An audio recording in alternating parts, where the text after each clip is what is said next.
The Behemoth Brewing Company presents the Department of Conversation with Pat Brittenden. Behemoth, give me something hoppy. Rebekah Campbell, the book is 138 dates. In fact, why don't we, as we start our podcast together, why don't we do this and put me in full screen and then bring up your... Oh gosh, where are we going? Let's do it straight away. Bring up your book so people can see it. Here we go. Cha-cha! The book is 138 dates. I think people who know who you are, who have heard your story so far, will sort of know how you've got there. So I'm actually, if it's okay with you, without sounding kind of too arrogant, if I can synopsize your story in 30 seconds, then we can go on to the interesting gossipy stuff, which is for a very sad reason. You had a partner who passed away. You then got, for want of a better word, busy with life, including being very successful as an entrepreneur and a businesswoman. Didn't date for 10 years. Got to a point where you went, holy shit, was it 34? Am I even getting that right? Yeah, 34. 34 and I'm haven't dated for 10 years and I always wanted a family and what should I do? And so you sort of made a plan to how you would approach the end goal of kind of getting a husband and a family. Have I synopsized you fairly? Yeah, perfect. Thank you. I was watching a video with you the other day and you talked about sort of treating yourself as a product. And I think you said kind of, I need to sell myself. I'm paraphrasing now. I need to sell myself. I need to make myself, when I say attractive, I don't mean, necessarily physically looks, but this package, someone needs to want to, if it's a product, sort of purchase, quote unquote, let's make that very clear. But they sort of need to want to buy into this package, this product. And how will I do that? And that's sort of how your journey started. Is that right? Kind of. I mean, I didn't think about the product stuff until later. Okay. That was as a result of rejection. The initial start of it was like, okay, I know in business, I mean, I'm not the smartest, most strategic business person in the world, but I am good at sticking with things. So I know that if I set a goal, I'll generally go really, really hard to try and get to that goal. And so my approach was, I don't know how to date. I don't know how this is going to go. But if I put myself on one date every week for an entire year, then I'll learn a whole lot. And, I've got a shot of figuring it out. And so that was my initial approach. The product stuff that you talked about, that was so it's probably so I went to see a therapist kind of early on and went back and got her advice as I went through this process. And a lot of her advice is in the book. But it was after my third date with this lovely lawyer, handsome. We went out and had this lovely date, and then we kissed, and I was like, oh, this guy's so nice. My Prince Charming has arrived. Yeah. Totally. I was like, my heart was a flutter. And then the next day, he's like, I'll call you tomorrow. So the next day, I stared at my phone. I was staring. I remember I had it on the coffee table, just watching it, and then the call didn't come, and then the next day the call didn't come, and he just completely disappeared. And so I texted him and he didn't reply, so I texted again. Anyway, never heard from him again. But I went to my therapist and her advice was, maybe you've just got to think about yourself as a product and that someone is looking for you, exactly for you, and that there's nothing wrong with you. So it was like I was making all of this, I was really upset by the rejection, thinking that there must be something wrong with me, and that's why he's rejected me. And she's like, no, there's nothing wrong with you. It's just that he's not looking for you. You just got to believe that someone is looking for exactly you, and you just got to find that person. And so if he doesn't call you back, it's not that there's anything wrong with you. It's just that you haven't found the right buyer for your product. Right. And I was also trying to change myself. I mean, I think you do this when you date.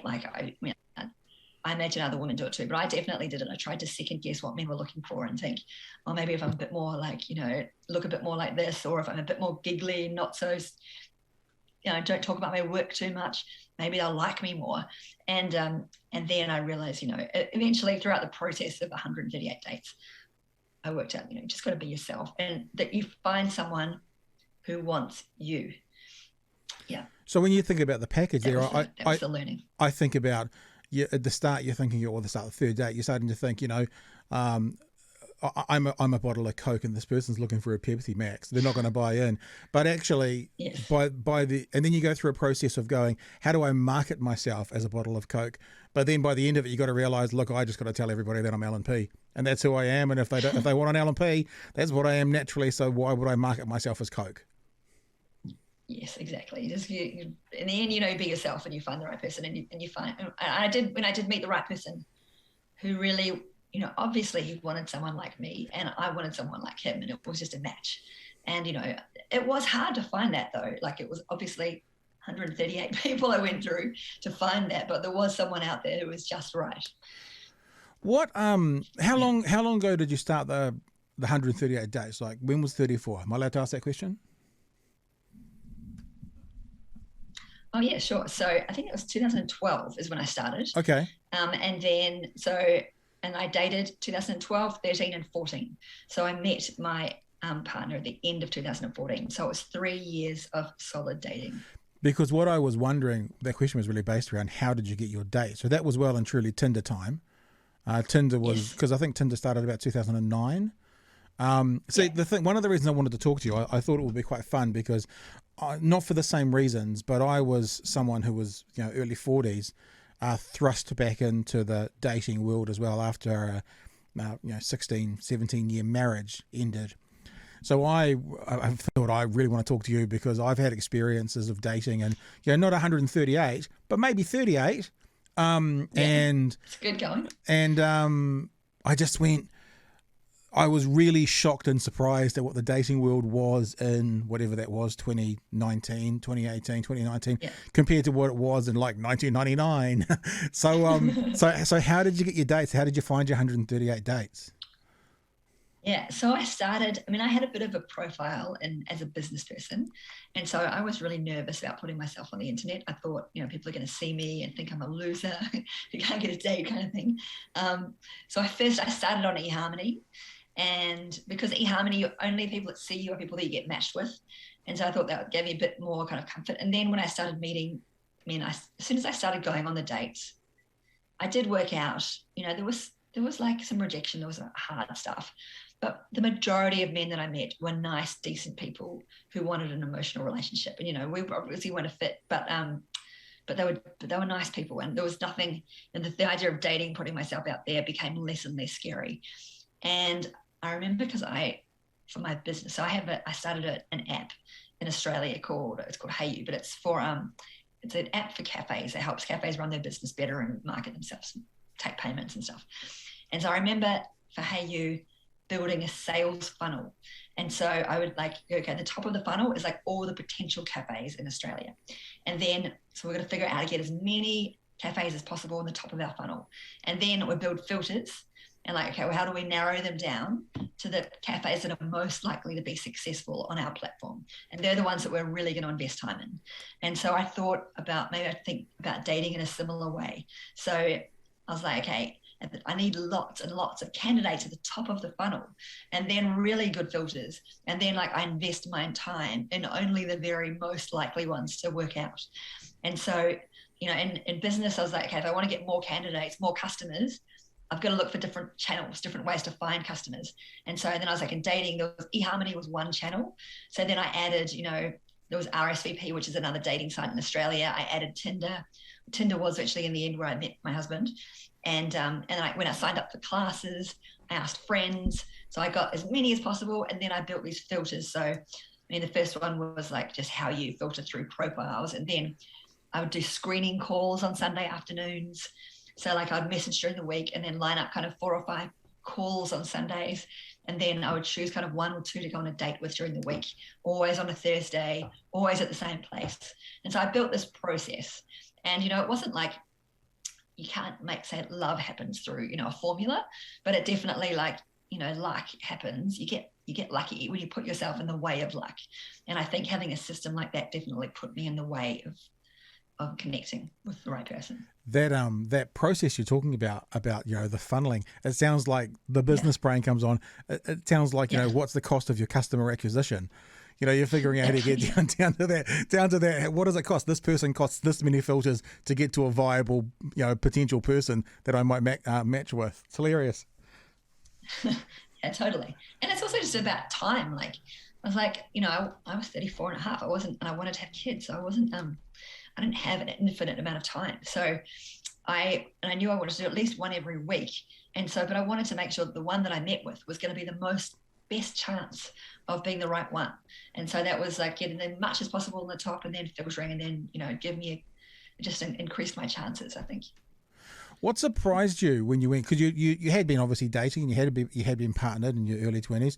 What surprised you when you went back to dating, 10, 11, 12 years later, with how dating was, a decade later?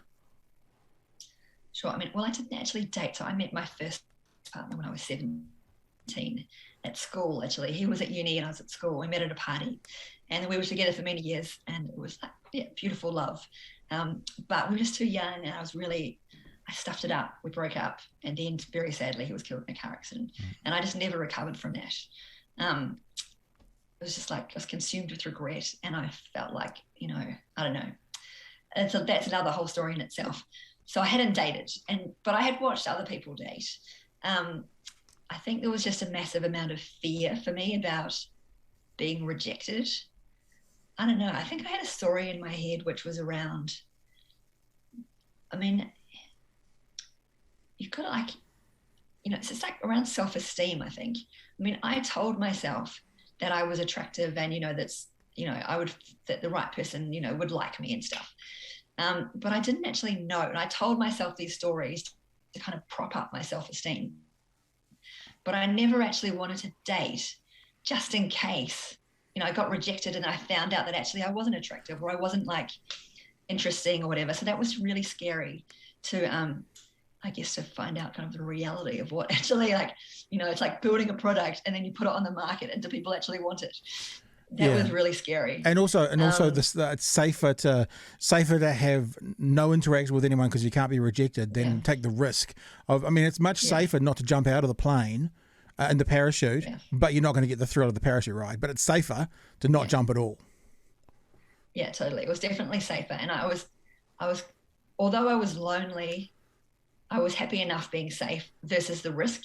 And then I got to 34 and a half and I could see I was about to miss out on having a family and, and I was going to be alone potentially forever. And that risk of that, outweighed the risk of rejection. So it just like pushed me over the edges and pushed me out the plane, So and then I was like, right, okay, I'm going to solve this problem and put myself out there.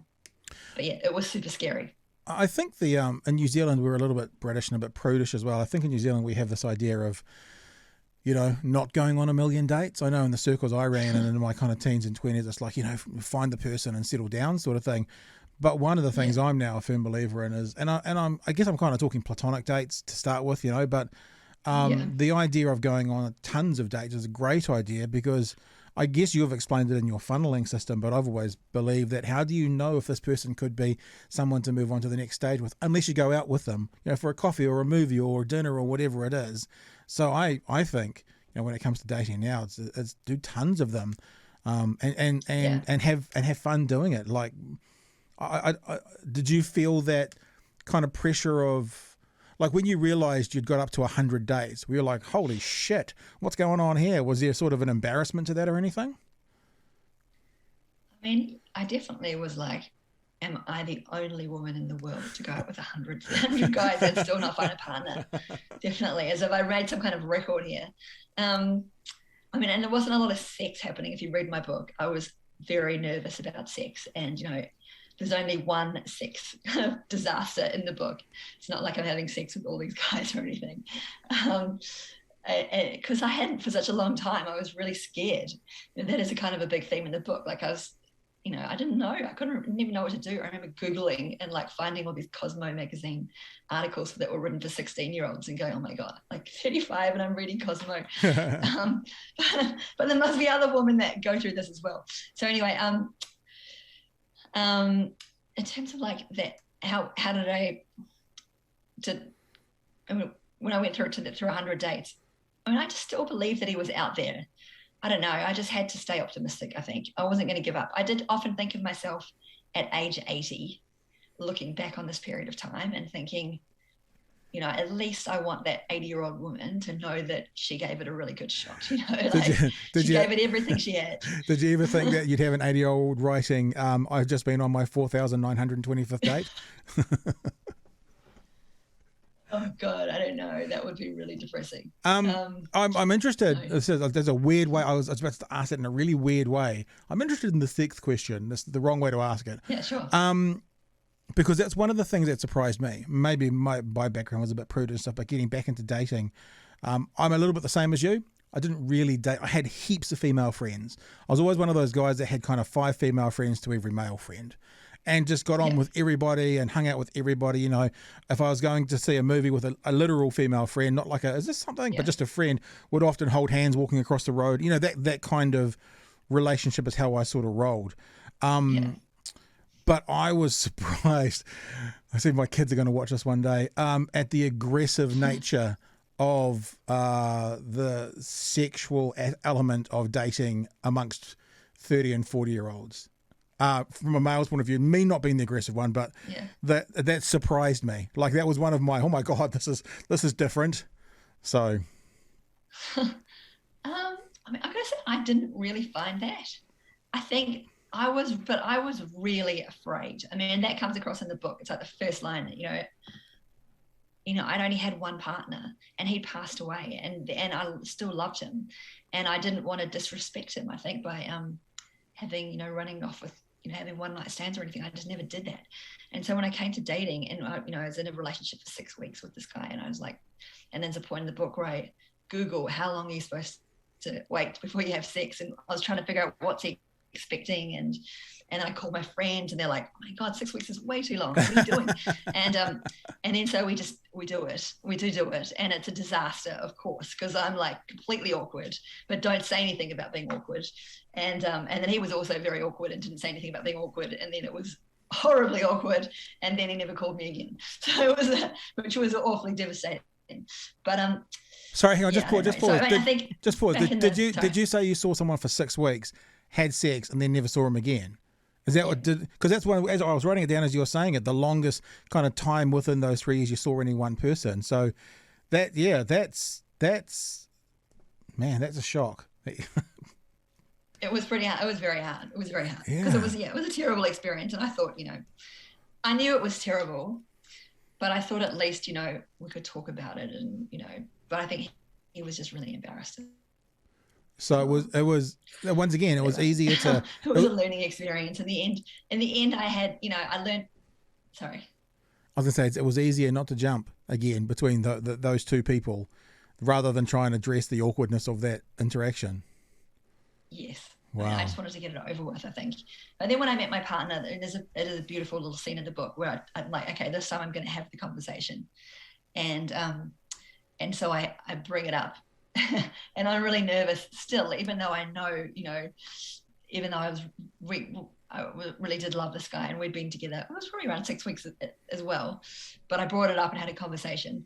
And then I just remember him looking at me like, what are you talking about? And I'm going, oh, you might think that I'm going to be a lot more, but I don't know. I don't do this very often. And then he was just like, it's not a performance.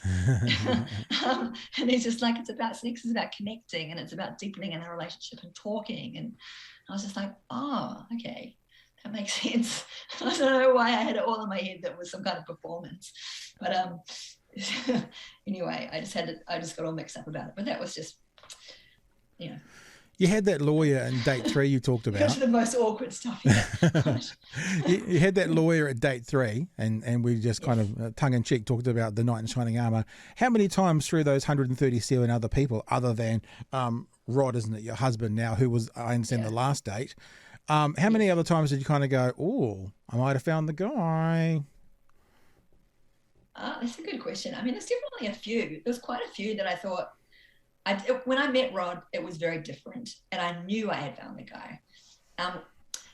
But there were other times before that I did think I had found the guy, and then that person would never have called me back. There was a couple that were really nice, but there wasn't the same kind of connection, and I thought maybe I could make this work. But when I eventually found Rod, I was like, it wasn't like, God kind of bestowed on me this amazing, yes, this is your soulmate kind of thing. It was like, I just remember sitting across from him, and then it was like we had this great, quite deep conversation. we were both being completely ourselves. He talked about becoming a teacher and why he became a teacher. And I just remember thinking, this is a really nice man. And I was like, I'm gonna make this work. I was like, I'm gonna make this work, and this is gonna be it.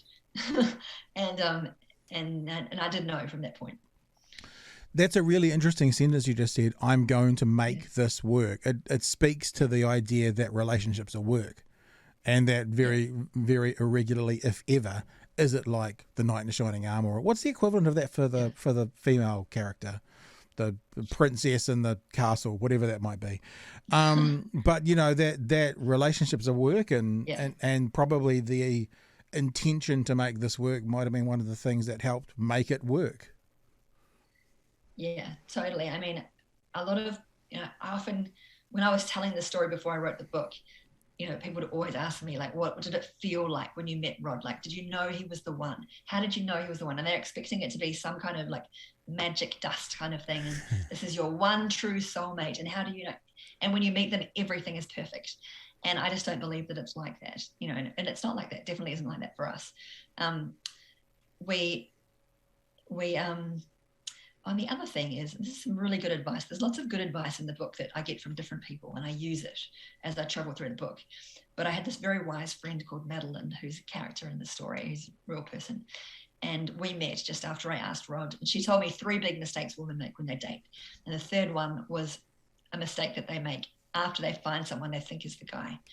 And I said, what was the third mistake? And she said that they question whether or not this is the right relationship for them. So if they, soon they like the guy, and then as soon as he's not something, or, he does something annoying or whatever, they start to think, oh, this isn't my soulmate. There's someone else out there who's more perfect. And you're just like, you can't do that. There's always something with everyone. It's about choices, and you choose this person. And when you choose them forever, and you take responsibility for making it work. You don't. So with Rod and I, we definitely, early on, we had a conversation about, we were done. Like we were choosing each other. We were choosing each other forever. And then we put all our energy into making it work, not into ever thinking, when we had an argument, we never think, oh, I wonder if this is the right guy. Maybe there's someone else out there.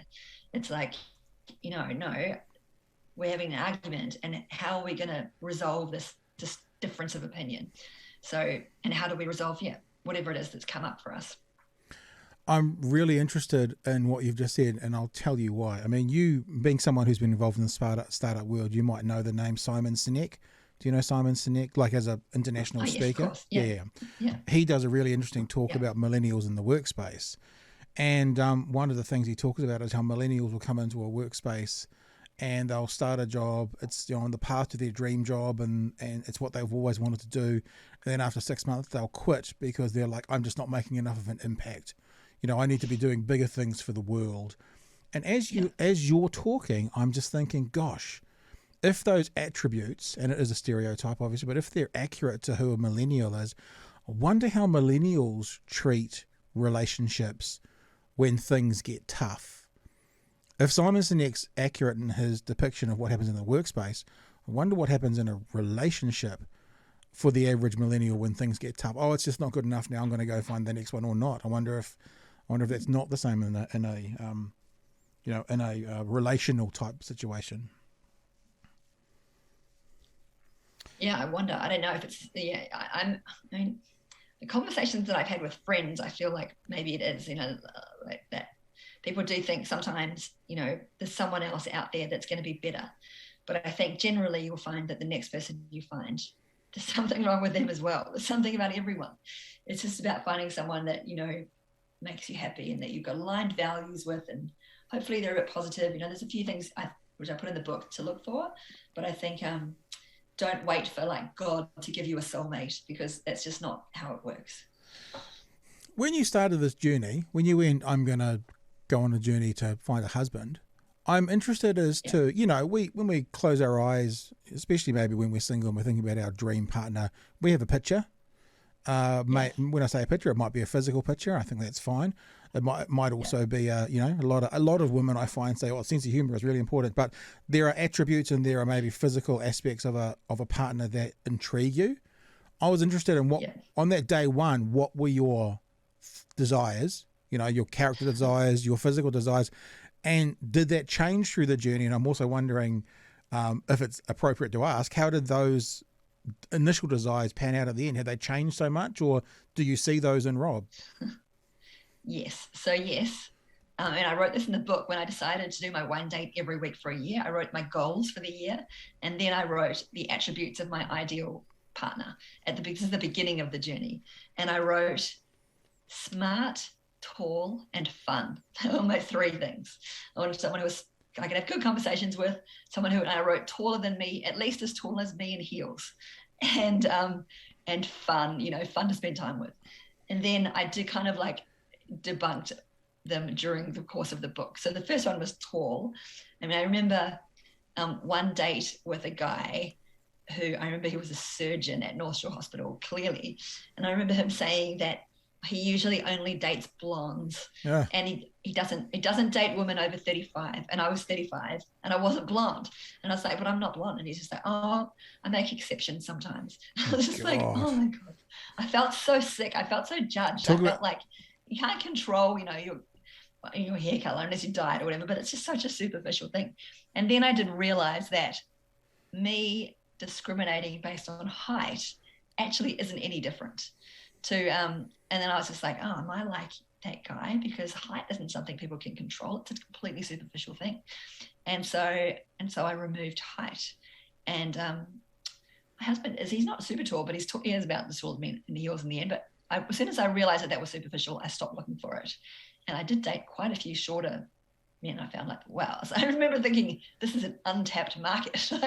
There's really some really good shorter guys out there that aren't as probably potentially getting on as many dates because they're being ruled out. But anyway, the other two, smart and tall, I met a professor from San Francisco who was someone I dated for a while, and we went on a holiday to the Hamptons together. Wow. And he was very smart, he was tall, and he was fun. He took me on fun holidays and things, but he really wasn't very nice to me. And there's a scene where we go out jogging, and I get lost in the middle of the Hamptons, in the middle of these fields and these big houses, and it was really scary. And then he's like, in the end, he finds me and he picks me up and he's like, he starts screaming at me because I'm about to make him late for a meeting. And I'm like, dude, I'm really upset here. And he's just going on about his meeting that I think he was going to be late for. And then I remember looking at him on the way back as we were driving back to New York. And I just thought, he's smart and he's nice. I mean, he's smart and he's fun, but he's not nice. And I was like, what about nice? What about caring? And it's like, caring, that is the most important thing. I just want a guy who cares about me and who's nice to me. And I told my therapist this when I came back, and she's just like, nice. She's just like, nice goes a really long way. She said, nice is good to come home to. You want to come home to nice and caring. And so then I was like, okay, that is going to be my most important attribute, is someone who's caring. I had that exact conversation with someone in the last kind of 6 to 12 months. I won't say who it is because that'll identify the person I'm talking about, but they were dating someone. The person I was talking to was very active, and they've always wanted to have someone they could climb mountains with and run beaches with and that kind of stuff. And this person that they connected with wasn't quite like that. I think he had a few issues with, that he wasn't as active as that. He was a bit more of a kind of stay-at-home person, like to spend time in his caravan watching movies and that kind of stuff. But this person who I'm connected to, who was dating the guy, she said how nice he was. And I said to her, I remember saying to her, I wonder if in 15 years from now, it's funny, you say the come home to, I say you'd rather come home to the person who treats you like gold, who thinks you're the sun, the moon, the stars, and is nice to you, or the one that you went on the big walk with, but maybe isn't quite so nice to you. And it was an interest. I mean, and I like having these conversations because I kind of, when I speak things out like this and talk, I kind of, oh yeah, that's interesting, because I think it for myself as well. And I think it maybe shifted her kind of ideal guy thing as well. Like for me, to pass on some of my story, I realized when I started dating again, I wasn't looking for a mother for my children. And that's a very different dynamic for a guy. And I think whether it's sort of an innate thing we do, like if we're actively looking for, or if it's just something that's built into us. Like the height thing is interesting. A lot of the girls that I dated, because I'm like 6'3", 6'4", they're like, oh, tall, like that, yeah, tall. And I think part of it is they're looking for a good gene pool. I really think that's a part of it. Whether it's active or whether it's passive, that's a part of the thing. So I think and I wonder for me, if I was in my 20s, I look at a potential partner and think, what kind of mother would she be? What kind of genes are those? What kind of, temperament does this person have when it comes to having children? But when I was in my 40s, I was like, I don't give a crap about that shit. Because, I've got 3 children. I've got 2 teenagers and 1 who's 12. I don't want any more children, and I don't want to really be a father either to someone else's children. And as you say about the height thing, the world opened up to the possibility of a future partner there. Because really, I'm looking for a playmate. That's a little bit patronizing, but I was looking for someone selfishly, purely for me. Obviously, I wanted someone to be able to connect with my children and get on with them and be a part of the group. But ultimately, I was the most important person in this search. It wasn't about the kids. And how did it go? How's the search going? Yeah, it's good. It's absolutely great, and it's been great for a couple of years now. So. Oh, great. And it is what it is. But traveling this journey, and I wonder if you experience this. Maybe you have what you've already told us. There was a few moments where I kind of went, oh, yeah, I don't want to be a father to a 4-year-old. Now, in saying that as well, if I met the person that clicked in all sorts of areas who had a 4-year-old, I wasn't going to go, fuck off, because that would be the same as that has to be a tall person. But it wasn't a desire of mine to have any more children. It wasn't a desire of mine. I didn't need to have my kids have got a mother. They don't need another one. And it was just it was an interesting tweak to go, well, who do I find attractive? Meaning, who am I attracted to? Who, these two parties, like two magnets being attracted to one another, not necessarily physically attractive, but what attracts me to this person in my 40s versus in my 20s? And it was very different, very different. What did you like about the woman that you're with now? Well, there's a lot of that. I mean, there's a lot of, the fun and the hanging out, and we do stuff together. And ironically, gets on with my kids like a house on fire. In fact, I think my kids like her more than they like me sometimes, so that always worked out. That's kind of come as part of the thing, but it's just, it meant that I didn't have to worry about those things that you might need in a partner, if that's the right word, to be a mother. They might be in that person anyway, but they weren't a necessity, so, and it was a really interesting journey. And yeah, one of the other things I wanted to ask you, and I'm happy to share what happened with me as well, is about the themes that you saw amongst the men that you dated. Oh, here's a question, and I'm sure it is, but did you exclusively date men in these 138 dates? I did, yes. Okay. I mean, who knows, No, it's a fair question. I mean, I definitely thought about it. Oh, did you? How did I think you do. I think everyone, I don't know if everyone does it. I did. But in the end, I think if I'd met, I don't know. I have not, I did I don't know. I've never really told anyone that. I probably went out with a couple of women in my early 20s, early to mid 20s. Yeah.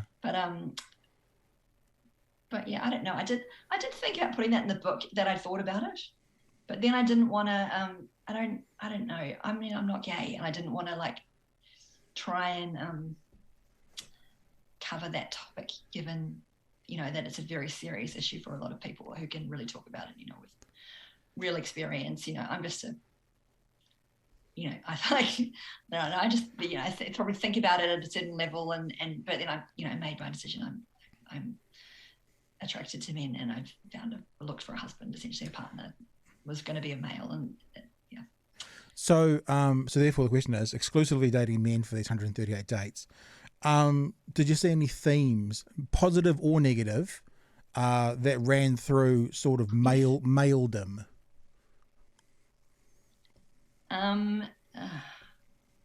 Themes that run through maledom. Or or things that Yeah, I mean, there's some. things that Sorry. came up a lot. You know, I'll tell you what I saw. I'm not trying to set you up to ask me back again. I'll just tell you, I was dumbfounded the number of times I heard the word abuse or abusive. Like, I was shocked when Abuse, as in they'd experienced yeah, abuse. yep, absolutely. The number of women, and look, remember, we're talking, you know, whatever, 20. We're not talking 138. But of that, the percentage of women when I was dating who used the word abusive relationship, out of abusive relationship, whether it was emotional, whether it was physical for some, whether it was, mental, but that word came up a lot. And I was really shocked. I did think about that later, put on my logical cap, and I kind of went, well, I guess if you're in a happy, healthy, safe relationship, you're probably not single. You're probably still in that relationship. So maybe people in their 30s and 40s who are single after relationships, maybe the percentage of people who would use words like that go up, because they're the kinds of relationships that maybe don't last a lifetime like a happy, well-adjusted, non-abusive one would. But that was like a theme, and not everyone that I saw, obviously, but enough women that I was dating, and just dating sounds funny, but hanging out with and dating in that time period used that word from their experience to shock me to think, gosh, this is a theme. Yeah. Look, I mean, I didn't experience that. I don't know if it's because it's a male-female thing, or if it's just that, I don't know, the locations I was in, I'm not sure. But I didn't come across abuse as a common theme that we were talking about. I wouldn't expect it to, because it seems to be something that hits more men. But I'm wondering, that was my example. Is there some themes or consistencies you saw in a lot of men that made you draw a conclusion? Any kinds of conclusions? There were, which I've thought about this kind of really only since. So there's got to be a reason why you're single if you're in your like, I was dating men who were in their late 30s, early 40s, right? So I mean, there's different buckets of men that I came across, as in like that fell into different categories as to why they were probably single. There was a bunch of men. There's probably, because I've discussed this with other girlfriends, a bunch of men who were just kind of like pretty hopeless at life in general. And but I generally didn't date them because of my filtering systems. Right. So I didn't come across them that often. I came across men who were whingers. That was definitely one, who were kind of just unhappy with lots of things, like whinged about their family, whinged about their boss, like were generally negative, kind of full of a negative emotion. And that was like, oh, it's another one of these guys. Like, this is like really annoying. I'm going to have like one drink, listen to him whinge about something, and then I'm going to go. And there was in Sydney, and I don't know if this is the same here in New Zealand, is there was a lot of men out there who were looking for their princess. And they just had, they were like, probably not at all. It went to like private schools, and, thought that they deserved some kind of perfect, princess trophy kind of woman. And no one was ever going to be good enough. And, that kind of like, it made your skin crawl a little bit when you were on a date with them, because you could see that them judging you. And, you knew that you were never going to hear from them again, and they were kind of assessing and judging. And they were probably, not going to end up happy until they find, they're probably going to looking for a 20-year-old. Like there's just that they're just never going to, they see themselves as not settling. And that was just annoying. There was a lot of men in Sydney, which is in my book, that wear platform shoes that kind of that really annoyed me. Like, just not because I care, and that dyed their hair, and like you could tell they'd had Botox, and you're just like, dude, I don't know.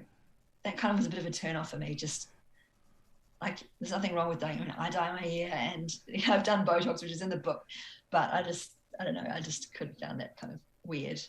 And the other thing was ripe. So this is a tip that my therapist gave me around Henry, that lawyer that was date 3. She said, maybe he's not buying what you're selling, or maybe he's just not ripe. And I was like, what do you mean by ripe? And she said, oh, men will generally, they'll like focus, they'll go through their 20s, their 30s, depends on the guys and where they're at in their life and what they want in their life. But a lot of men will go through their 20s and 30s, and they'll be focusing on themselves and their career and their friends and traveling and stuff like that themselves. and they'll date, but really it's about them. And then at some point they'll go, okay, I want to settle down and have a family, and I want to find the right person. And, you know, that is like someone who's ripe. Yeah. So someone who's like focused on themselves is never going to be a match for you. So she's just like, find one who's ripe, ready to be picked. And so I was like, okay, right. So like, no, so I was at that point, I was 35, and I was, my age range that I was dating, I think, was 32 to 37. And then I thought, well, maybe I should make my age range kind of 35 or 35 to like 43 or something. And then not younger than me. Not necessarily that you wouldn't find one younger than you, just that the chances are probably less. And so, yeah, just look for someone who's ripe. In the end, Rod he had been in 2 long-term relationships, like 2 7-year relationships, and he'd come out of a relationship a few months before, and he just started dating again. So it was like, I just caught him at just the right point in time. Nice. So, you know, he wasn't like a whinger, and he wasn't someone who was hanging around waiting for a princess. He was a serious long-term relationship guy. And, you know, he was just at that right point where he'd come out of a relationship and he was looking again. And I was like, got him. You know? It's a nice analogy, the ripeness thing as well, because it also means that, you know, that whole kind of sliding doors thing. If you met someone else the same person, but on a different day and a different week and a different month or year, they might have been the one. Like the lawyer 12 months later might have been the guy, might have been ripe then, might have been right. But, you know, that's why I kind of, for me, I don't really have that idea of the one. You know, you know, people talk about in the Mills and Boons books and the Hallmark cards about the one. I don't believe that, not in the slightest. I think, as you say, I mean, the way you've kind of worded it with your funnel is there's a pool. I kind of think there's a pool to go swimming in, and perhaps the ripest person at the ripest time, you know, when you're both ripe and ready is it. And that's how it works. And then it becomes work. Like the work thing, the work thing is interesting. Like, my previous relationship, like I said, I was married for 16, 17 years, and people can read about that on my blog and how that all wrapped up. But I remember having pre-marriage counseling and, you know, kind of going in and doing the talks and kind of figuring things out. And someone then pointed out to me, why isn't there post-marriage counseling? Because pre-marriage counseling kind of gets you ready for the day almost. But actually, you do literally have a honeymoon period where everything's okay, and then is when the shit tends to hit the fan, if it's going to. So maybe what some couples should think of, whether it's professionally or not, whether it's paid or not, is the idea of post-marriage counselling might be far more important than pre-marriage counselling. And having been someone who's done a lot of counselling, both in relationship and on my own, I think it's the work afterwards is how to make a good relationship rather than kind of just wish for it. Yeah, definitely. And it is work, totally. You talked about your age range. What was the youngest you went on a date with, and what was the oldest? Oh, I mean, it wasn't like massive. I think the youngest was probably like 2 years younger than me, maybe 3 years younger than me, and the oldest would have been like maybe 8 years older than me. Not massive. So sort of a 10-year span. Probably, yeah. I think it was about a 10-year span. I think that was exactly a 10-year span, actually. It's interesting as well to think about where you are in life and what you find attractive. I remember being in my late 30s, having small children, and all of a sudden, not like in a way of ogling people out there, but all of a sudden seeing sort of, you know, 35-year-old mums pushing trolleys out in the park and thinking that was an attractive look because it was where I was in that life at that time. And thinking how your views and stuff change from like when you're in your 20s and when you're in your 40s. And I think that's probably part of the work, you know, what you find attractive at 35.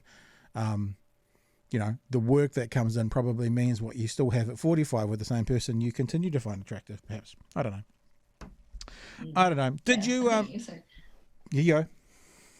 I was going to say, we did some research actually when I was, you know, that just to help kind of promote the book. Mm-hmm. In what people look like. There's a bunch of questions that we asked. We got a research company to actually do it. And it was women in Australia and New Zealand and what they looked for in a partner. And it was funny seeing like height was something that ranked really high amongst younger women, but as they got older, height kind of went way down, and then reliability was the top thing. For old women who are over 60, they wanted someone who was reliable, whereas women under 30 did not even register reliability as something that was important. So it's just like, it's interesting to see, I think as you get older, you get better at judging, what is going to be someone who's going to make a good long-term partner, and that really, height doesn't make any difference, but reliability is actually important. I wonder if that then comes back to what I said before about the DNA. Young people are looking for, on some level, subconsciously or not, a good gene pool to pass on to their kids. Whereas as you get older, you're looking for somehow to pay for your kids. How do you support your kids when you've already got them? And so, I don't know, maybe. Yeah, maybe. Did you come out of this 138 dates making any friends? Like, do you still have contact with any people that are like, oh, it didn't work out, but you're a great guy, and happy to catch up some stage, sort of thing? Yes, there's one in particular. This guy Sean, who I quite liked. He friend zoned me. And I was kind of wondering why he friend zoned me, and then I asked him, like, I kind of go back in the book, like, kind of transcribe the conversation that we had as to, like, why did I get friend zoned? We were quite a good match, but we're still friends. And he has a lovely partner in Melbourne. They're still together, and so we're still friends. And there's a few that I stay in touch with on Facebook, but I wouldn't say we hang out. No, there's a whole bunch that have contacted me since they've seen my book coming out, asking if they're in it. But no, we're not really friends. No. Are they all like it? Like, did you have 138 dates, and do you talk about 138 dates? Like, do you talk about every single date, or just some of them? No. Just some of them. I mean, all the ones that kind of became a relationship, where I really learned something important. They're all in there. There's a range, like there's some that kind of are like one scene dates, and they kind of give a flavor of what different types of men that you might meet, but they're all real people. But there's a whole lot that I just I summarized. Maybe I might have said, like, there was Rick with impossibly small teeth, and Ivan that only buttoned his shirt up halfway, or something like that. So there's like lists like that where I just go through, and there's like 10 of them, and they're just like one half a sentence kind of thing. And do you actually use their first names, or have the names been changed to protect the innocent? No, I changed all the names except for Sean. People I'm still friends with. There's some business, so there's a business story that threads throughout the dating as well. So I built a company, which is an app in Australia for finding and paying at cafes and restaurants. And so I raised money in Silicon Valley. The two founders of a company called Canva, which is a huge business now, we started our businesses at the same time, Mel and Cliff. And so they are in the book. And, because we raised, kind of at this conference, we're all raising money. They give me some advice. I use that advice to raise my round of capital. But then I also apply what I've learned through that advice to finding a partner as well and building connections with people. So, so there's the business story as well as the dating story. Did you at any stage when you were dating feel like you were in a kind of dodgy situation? Like, did you ever feel like that this was a little bit of a dangerous situation, or did your filters kind of move any of those people out anyway? Definitely the filters moved most of that out. And I always met people at public places. I would say there was only one time, which is in the book, which is I went out with this guy. He seemed kind of quite he's kind of good looking, stockbroker, but he did look a little bit like American Psycho, kind of, just perfect. And I felt like there was something a little bit off about him, but I couldn't put my finger on it. So I just no, you're just being stupid, Rebekah. There's nothing wrong with this guy. He's really nice. And then he offered to give me a ride home. And so I went in his car, and then he just drove around and around the block and kind of going in different directions. And I was like, you go that way. And that was kind of scary. He ended up dropping me off, and I kind of I got dropped off down an alleyway, and I ran through the alleyway to my house so he wouldn't see where I lived, because I felt like he was a bit weird by this stage. And then he called me and kept calling and calling. He called me the next morning because he said in the car, as we got out the car, do you want to go for a walk on Sunday at Rose Bay? And I was like, yeah, sure, okay, that sounds good. It's like, just get me out of this car. Yeah. And then he called me at like 6 a.m. the next morning, and I didn't answer. And then he just kept calling all day, and I just kept, sending it to voicemail. And then someone started calling me from an unknown number. And so I was like, I bet that's him. Oh, Then he kept calling, God. like, honestly, like hundreds of times.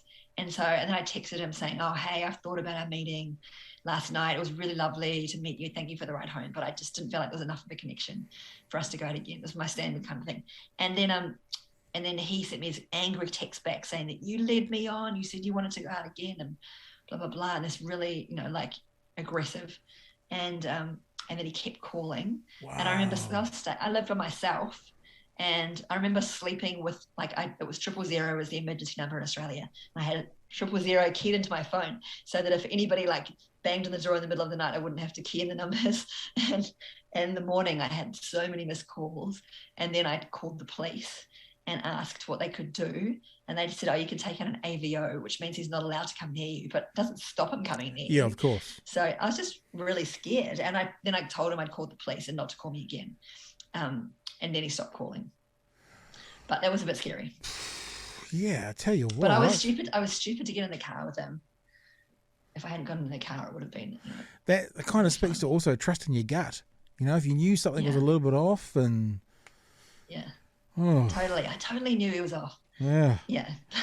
It is true. You got to trust your gut. The thing that comes along with when I was dating again, that horrible idea of abused women, was there was also a couple within there that had violent ex-partners, and you kind of think, oh crap, there's a violent madman associated with this person as well, who sort of is still keen to get connected to them, and I'm dating that person. So again, I've never particularly been worried about my own personal safety, but it's the kinds of questions that I've never had to ask myself before, where you kind of go, if you're dating this person and then there was a violent ex came into the picture, what would happen? I've got kids, well, how do you keep yourself safe? What goes on? Yeah. Not to the extent you're talking about, but it's interesting the questions you need to ask yourself when you get back into that kind of scene, that when you're in a relationship you don't think twice about.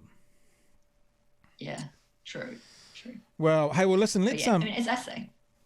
Say again? I just want to say that for women that are listening, you just got to be careful and build filters. But the majority of the men, honestly, were really nice. I don't want to put people off dating. I really think, and I wrote the book to hopefully encourage people, because, what's at the end is so beautiful. If you can.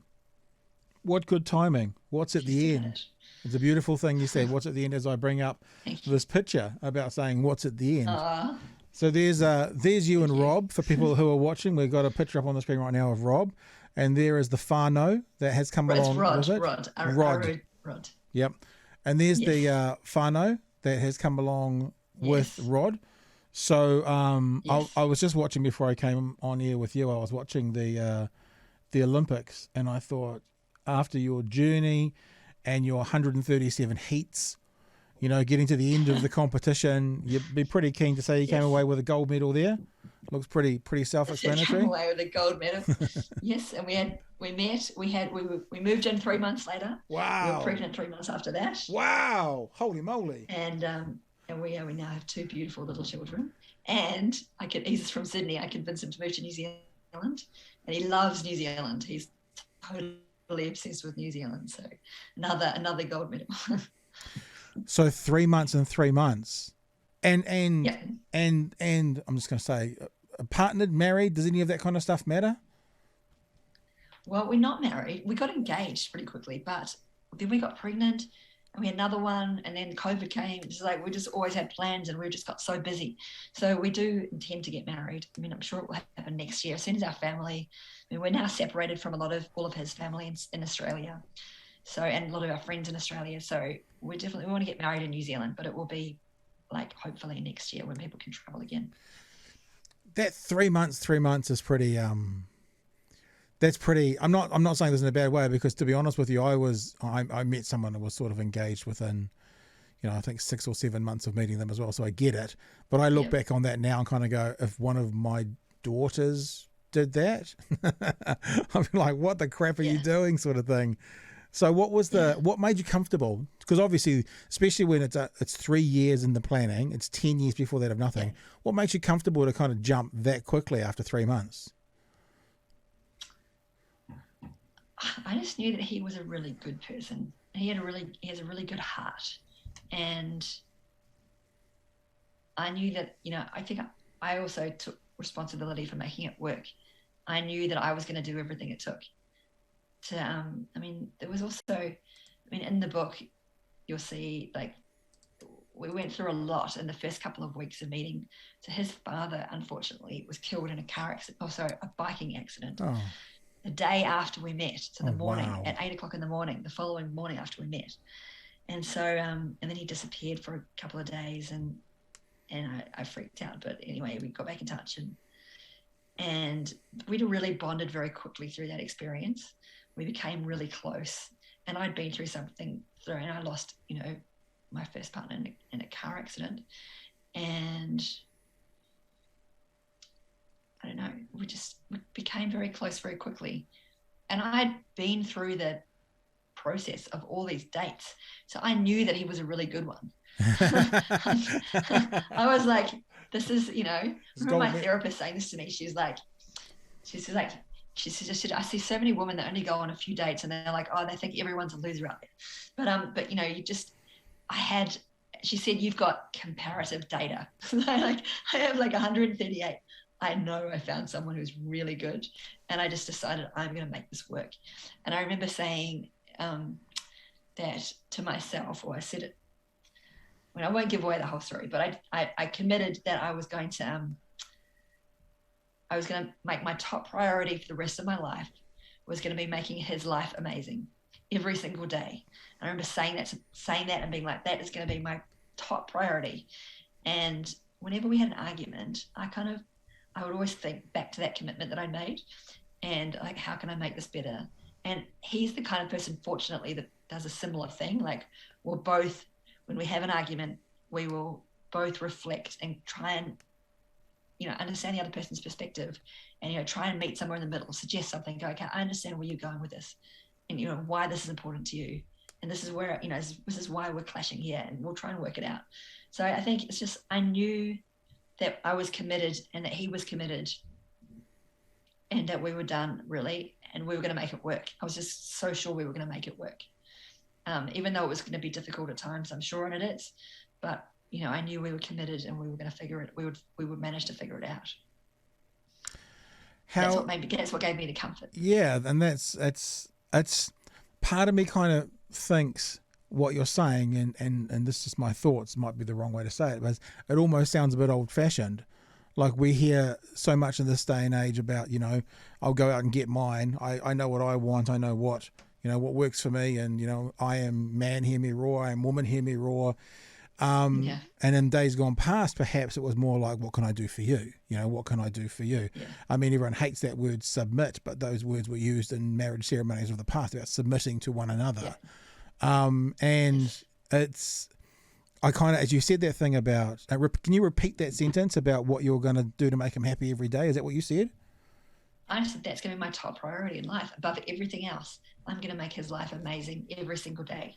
And the every single day part was really important as well, because it's not overall, overall I'm making your life amazing, but, today I'm in a really shitty mood. It's like, no, every single day I'm going to make that commitment. And so whenever there's something that, is not amazing, I remember that commitment, and I'm like, okay, today, now, what can I do? And it works. And I don't roll over and, it's not like, I give in all the time, but because he's kind of similar, I don't think he made the same commitment, but we're both the kind of people that, work on things. And we've it's the biggest thing I learned about relationships. Going in, I was looking for smart, tall, and fun. I was looking for what I could get, whereas actually it's about giving. That's what relationships are about. They're about, what can I give to someone? And, it's almost like Christmas, giving presents is so much more satisfying than getting them. And like, giving is just that's where the amazing moments and all the real rushes of love and beauty come from, is like giving.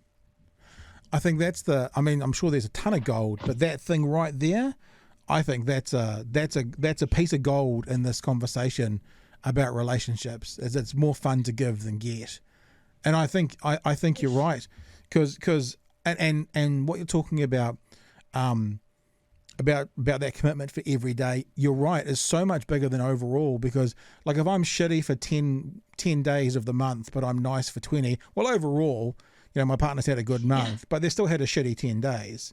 So that everyday commitment is amazing. I was thinking, I was going to say, as you said that sentence, I wonder what the world of feminism would think about this, because it sounds like someone putting themselves second, but you've already kind of spoken to that that's not the case. And no, I think it sounds lovely. I think it's a lovely, and it feels right to me, as you're describing it, not just for you to your partner, but for partners everywhere out there. If they took that sort of attitude, the man to the woman to the man, it's going to be a pretty, without going, there's always, without kind of being naive and saying everything's going to work out, it certainly increases the odds. I think that way now after being in a marriage for a long time, which was my first and final sort of thing, that now I'm obviously of the opinion that, well, nothing is forever and things can go wrong. But I think about it more almost, I love maths and I love numbers, almost statistically speaking, like how do we increase the chances? And that commitment, as you've described it, certainly puts you in the side of helping increase this to being a lifelong and successful union, as opposed to the other. Yes, definitely. How are the book sales going? Oh yeah, they're going really good. It's been out in Australia for a few weeks. I just saw it's number 1 on Amazon in memoirs. It's number 1 on Booktopia, which is the biggest bookstop in biographies and true stories. So it's one of the top sellers overall. So Australia, it's been challenging there because I can't get back to do events and all that stuff.